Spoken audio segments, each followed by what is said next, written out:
Buen dia, mi gente, and welcome to La Vida Más Chévere de Childfree Latinas, the only Spanglish podcast for childfree Latinas y Latinas, helping us liberate ourselves from the toxic cultural brainwashing we all grew up with, so that we can design our best lives instead. I'm your host and resident childfree Latina, Paulette Irado. In part 2 of my interview with TikTok sensation and childfree Latina, Yoreim Virella, we're picking up where we left off on last week's episode. So if you haven't heard it, you might want to listen to that one first. Yoreim was about to add some nuance to the conversation about how little support there is for motherhood in our society, from postpartum depression to parental leave. That's right, 2 child-free women are advocating for mothers in this episode. Like I say all the time, parents and child-free people are not enemies. That's a false divide. We're members of the same global village. We each have something to offer. But that phrase, it takes a village, isn't what a lot of people think it is. It sure as hell doesn't mean that you're freely entitled to a child-free person's time and energy simply because they don't have kids. That's just one of the problems that our society has created. We've also been stripped of our empathy, that thing that makes us connected humans, by focusing so much on individualism.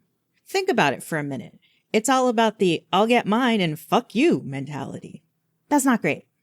So, continuing on the thread of motherhood, religion, and conservative values, we're also deconstructing the hot new social media darling, the trad wife aesthetic. Something critical that I missed when we were talking about trad wives, but thankfully picked up in the edit, is that these aesthetic trad wife videos rarely ever have the woman speaking directly to you, only in voiceovers. Because she's not allowed to speak. She's not allowed to have an opinion. She's not allowed to get angry. They're like Stepford wives in trad wife clothing. And these soft life aesthetic videos are luring young people into thinking that the quote unquote traditional life of a wife and mother is easy. It's propaganda is what it is. Spoiler alert. If you really want to have a soft life, you need to work on yourself first. And that's not necessarily easy, but I can tell you, it is worth it. All that and the damage that the lack of self-awareness, hustle culture, and a bunch of other toxic social ills are doing to all of us is in this episode. Plus, to lighten it up, a little peek into the divide between child-free pet owners and child-free non-pet owners. It's a treat. Let's get into it.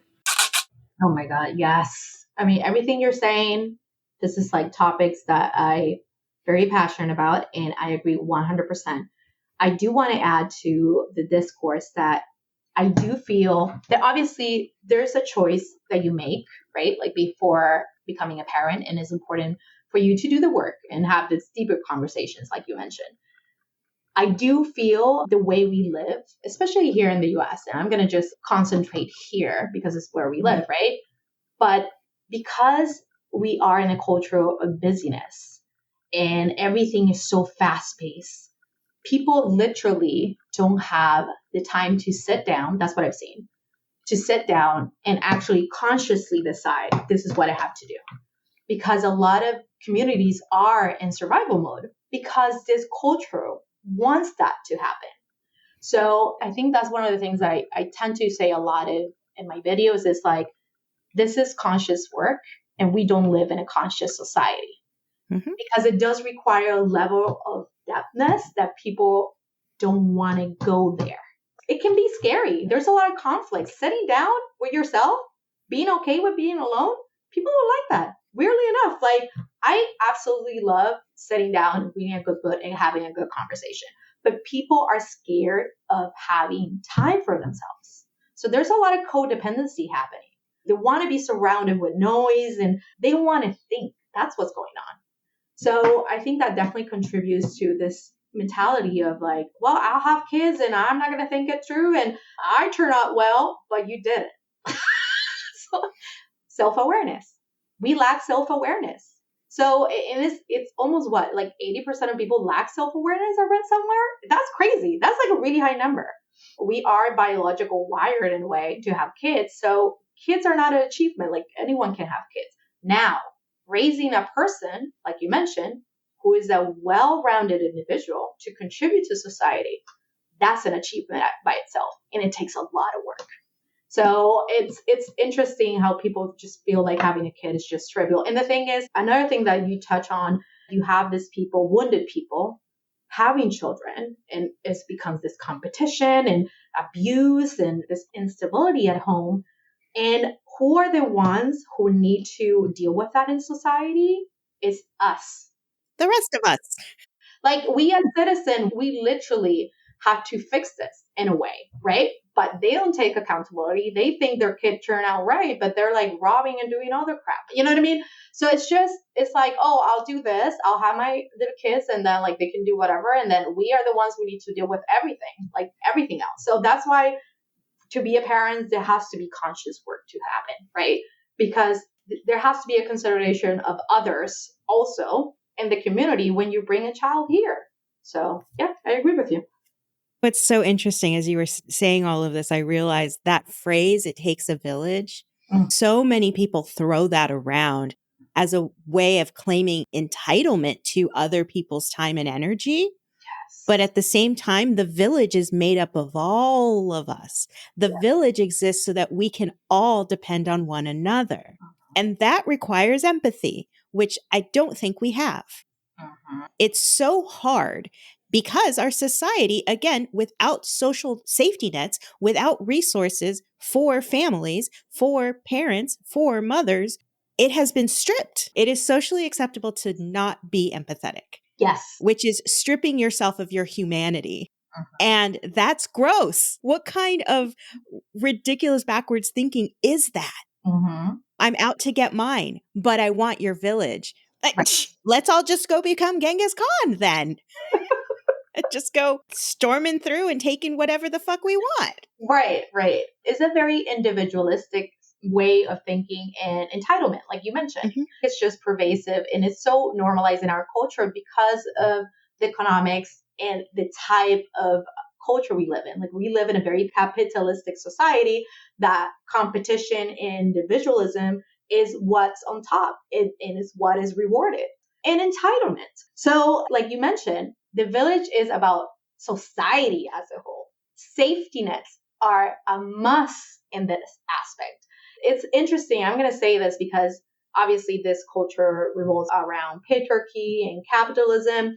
And I feel like we keep saying, oh, well, you're a woman, you have to have children, the declining rates, what's going to happen to us as a society. And I like to say this, the US preaches this in a way like, como decimos en español, la moral en calzoncillos. Like they want you to do something, but that at the same time, they don't have anything to do with looking for support for mothers. So I almost feel like women even get penalized for having children.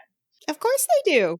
Right? When I say this, mothers get pissed at me, but I'm just saying what I see. So for example, it was a documentary on Netflix, came out like probably 4 or 5 years ago, but it was talking about the Black motherhood experience and the issue with the rising mortality rates for motherhood, which we know is horrible here. And I think American mothers die in childbirth at a higher rate than any other developed country, any other. And if we factor Black and brown mothers, the numbers go even higher. So how is that even possible? When we all want to have babies, but our healthcare system fails mothers in a way. And then let's not even talk about the rise in postpartum depression, like the stories you hear. When the woman gets pregnant, everyone celebrates it, the baby showers, we cannot stress the mother, they're developing a baby. But everyone steps in. I feel like as a society, everyone steps in. However, when the woman gives birth to the baby, the person who created this life is left in the back burner. And they are literally left to figure things out by themselves. So now it's around the baby only, nothing about the mother. So it speaks about that, the way the society sees women as a whole, right? Like there's no prioritization of who we are, and the way they see us is like we're less than. We're just fulfilling a role. That's all we are. We're here to procreate, bring the babies become workers, and we can talk about even the complexity of that. But even with, and I think this is the one that gets me the most just because I work in human resources, so I see this a lot, is the lack of workplace accommodations for mothers. So we're talking about parental leave. I know there's been this whole thing this last years and change of policies. We have some places that provide parental leave, which is great, but it's only 3 months. We have European countries that give you almost like in a year and a half of parental leave. And even with that policy change that we had at the federal level, still to this day, only 12% of employers actually provide parental leave. 12%. When we have a workforce that is built around females, or there are more females in the workforce than males right now. So it's hard to see. And then obviously then flexibility in schedules when they need to take care of their babies, and even the lactating rooms for new mothers. Like there's barely existence of that. And let's not even talk about childcare. The subsidized childcare employers, there's almost non-existent. Childcare now costs like a mortgage. It's ridiculous. I had some friends that had a baby a couple of years ago. And I remember when that was like when the childcare prices were going up. And their employer used to provide a little bit of subsidized, and they had like a really good childcare, like for 1 to 4 years old. They were already planning to have the baby. They had to put themselves in a waiting list for 3 years before having the How is that even possible? Having the baby? Like how is this so, you want people to have babies, but then everything is inaccessible. How is that even possible? It's sad to see. It's honestly so sad to see. And I refuse to participate in a system that sees me as less than. And I feel bad of all the people that have, and there are people that have told me with their children and all that they love very much, but they're like, if I knew this was going to be like this, I would have not had children. But they can't say that out loud because then the attacks come. You know how that is. Yeah. And I've said this many times on this show and other people's shows. I really appreciate when people are honest and say all of the taboo things. Our existence is already taboo. We are pitted against parents in this false dichotomy. And I have family who have children. Those children are important to me. We're a village. And so those parents are not my enemies. Right. We're not, that's just so dumb. So getting past that, but at the same time, have the baby, you get the status, but then you get zero support from our society. And God forbid if you're not wealthy enough to afford to be able to take all that time off, 3 months to raise a child, but they can't go to school for 4 years. So what are we supposed to do with this new person who we need in society because society demands more laborers? Right. But for the first 4 years of their life, their parents, if they're lucky enough to work in one of those 12% of companies, great. They may have a little bit more support. But come on. Like I said, it's setting people up for failure. And it's disgusting. I don't see how people don't see this. And I don't see how we haven't rebelled against this. Obviously, we're trying to do our part here. Right. But at the same time, we can only move the needle so much. If you want to be quite honest, the reason that they keep rolling back these decisions like Roe versus Wade and whatever comes next is because they want us to remain stupid and poor. Yes. So that all we do is make babies so that they have more workers. I mean, come on. It's so freaking clear. Yeah. The agenda is right there. The agenda is very obvious. But back to what we were saying about parents saying the taboo things. There's a subreddit called Regretful Parents. And it is so sad to read through this. And most of the time, I see it reposted to other places where it's like the protagonist, the person who posted it, is deemed the devil, right? Like, am I the devil? And I think the problem with that is because someone admits, I didn't want to do this. I don't want to do it anymore. They are morally broken. They are morally bankrupt. But we set them up for failure. And if we had a little bit more empathy, maybe we would see what's really going on there is that they thought they knew what they were getting into going into it, but they didn't because the reality is so much more difficult. And you don't get support because no one has empathy, because everybody's just trying to get their own. And fuck you, I've got mine. That's exactly it. But remember, it's a societal, it's a systemic problem. Yes, it's a systemic problem for sure. So we have been conditioned to be this way. Like we were discussing before, and we actually took the time to kind of take a step back and reflect and connect with one another, it will be a different story. obviously we have all this going on with women's rights and abortion rights, and it's really, really scary because we're pretty much trying to go back in time, and this is going to be a fight that we're going to be fighting for some time. That's how I feel. However, I think there is almost like this awakening. I know this sounds like, I try to not use this word because it sounds a little too mystical and too out there, but I do believe there's this type of awakening that people are seeing agendas a little bit more clear. And that's why you see more people really taking up space in order to talk about these conversations, in order to put taboo subjects out there, to really empower women to make the right decisions. However, we also see this counter movement with the trad wives and this romanticization. I know. I have made and deleted so many reels and videos about the trad wife lifestyle, how it's just a front for conservative values. It is. I'm doing air quotes here because that's bullshit.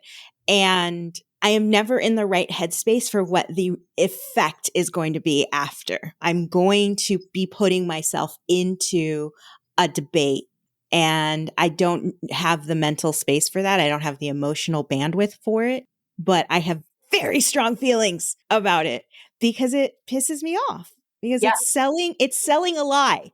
Yeah. It is selling a lie. That's the agenda. And also, I get where you're coming from because that's one of the reasons I'm very passionate about policy and changes and this type of work. However, you don't see me, even though I might do videos here and there from in my account talking about certain things, I try my best to stay out of politics because of that, because I don't want to fall into this lion's den because we live in so polarized world that the armies are from both sides. So I'm like, do I really have that mental capacity? Like you said, like, can I take this? Because when you put a video out there, it's like you're taking a stand. And it's just, you have to really think about how that will be impacted. And I feel like the energy out there is so wild and unstable. And toxic. Yes, very toxic. Yeah, but the trial white things, it's definitely an agenda for conservative values. And there's a recruitment for a lot of religious groups doing this. They discovered that social media is a power tool and they're doing this aesthetic. And I think I've said this in one of my videos. There was one time that I talk about the aesthetic influencer. There has been this rise of aesthetics and beauty of like the trad wife, because in a sense, you cannot show your values. You cannot, because you're not speaking your opinions, right? So you just see the beauty and the romanticization, and that lures people in. And it's just like subconsciously changes the shape of like, oh, that looks so easy. And I've seen comments in these trad wives account like, oh my God, you make motherhood look so beautiful. I'm like, that's exactly what they're trying to do. Yes, they're selling you something. It's so crazy, but definitely it's right there.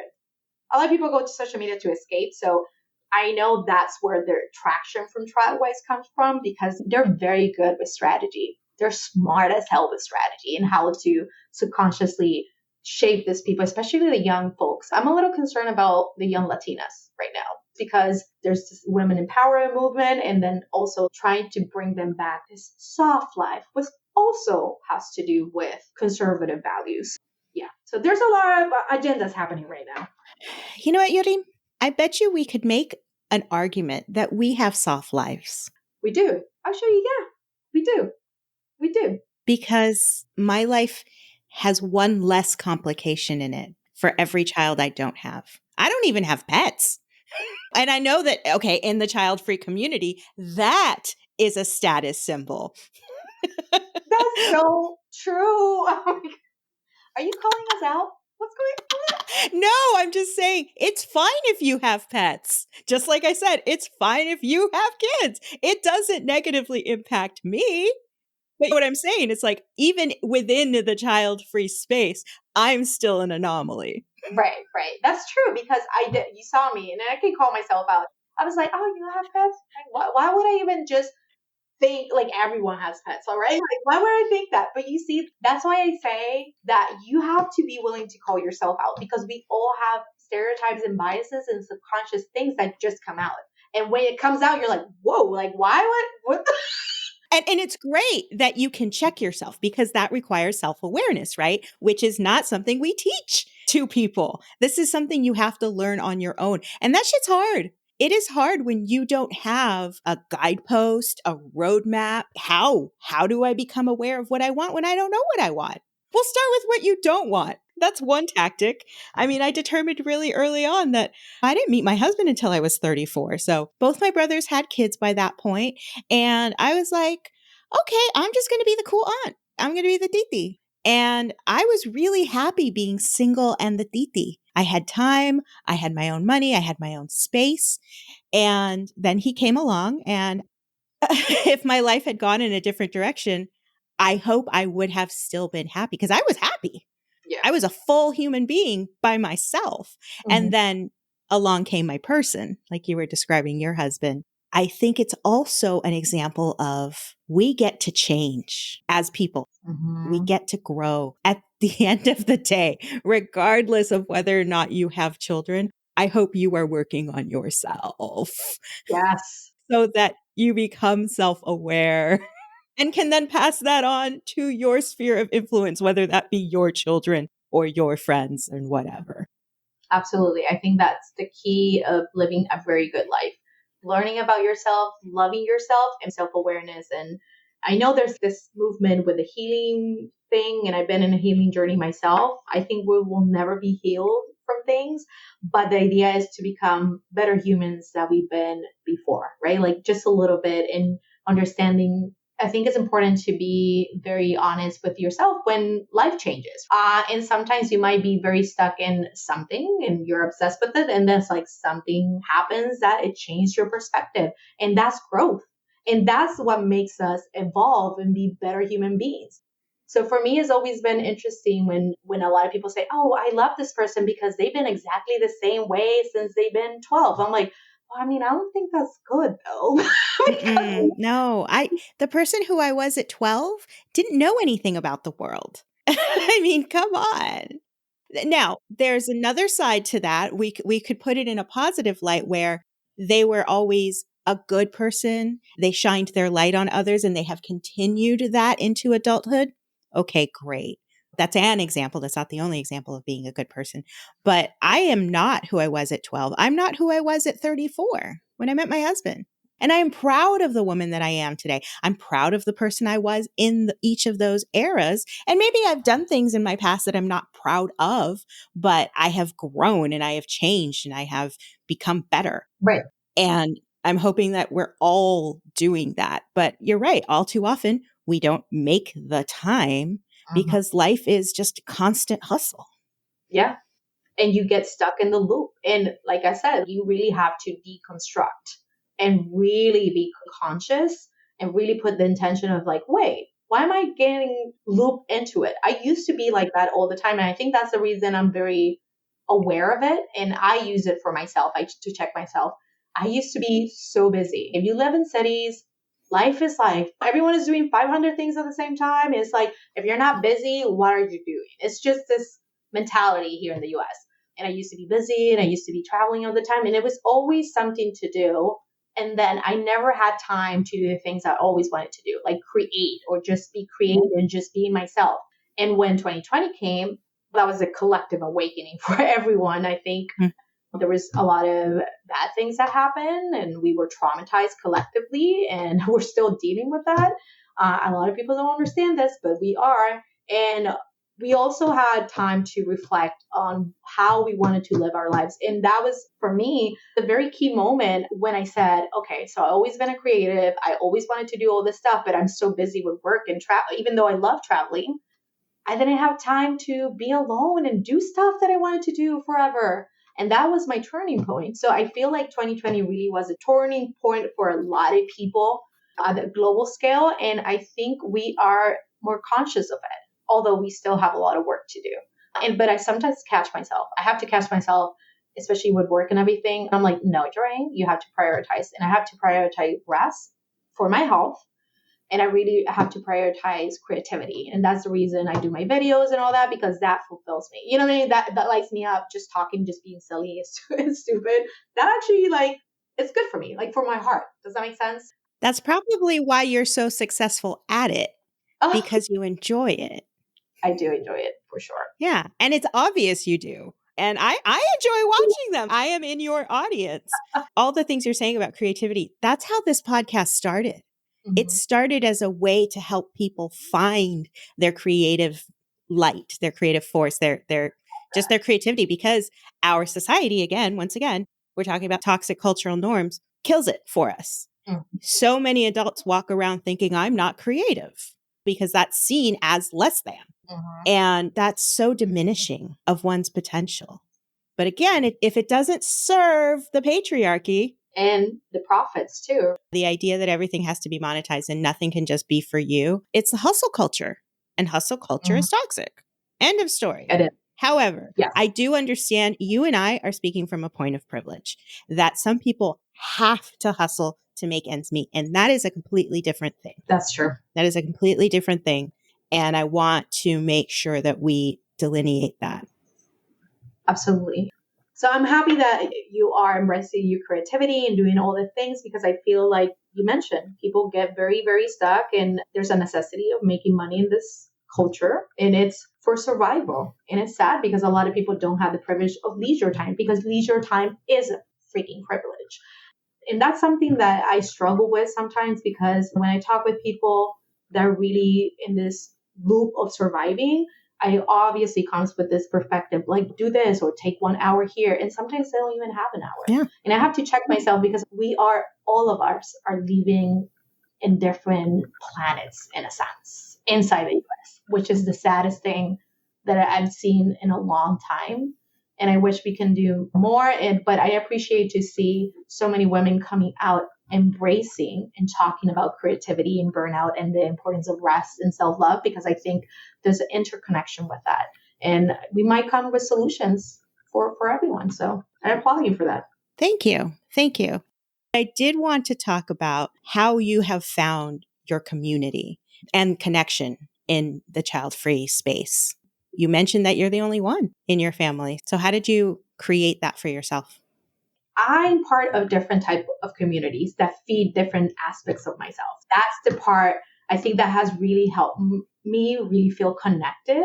And it doesn't need to be one group. It's just, I do, like everyone in the world, we have different identities and things that we really enjoy doing. So I'm part of a creative group. I'm part of an entrepreneur group. I'm part of various spiritual communities, because spirituality and resting and decolonization work is very important for me. It just makes me feel like I have this purpose of creating the social impact, like I have mentioned before. So it's important to feed that aspect of myself.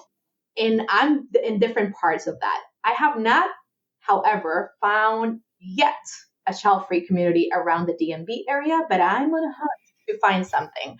And also for me, my friends are family, because even though I have a very small family, in a sense that I had just have my sister and my mom, and I'm not really close with my dad. So my family was very small from the get-go. And my husband's family is kind of small too in a way. So I'm connected, but because it's such a small family, I'm more connected with my friends. So that's the reason I see my friends as family, and I'm very picky with the people I have around me. I try to nourish those relationships constantly, and I do prioritize my friendships and my life, because that's where I feel connected and fulfilled and joyful, and also being part of different things. That's the way I found it. I found it in different ways, virtually and physical, like in physical groups.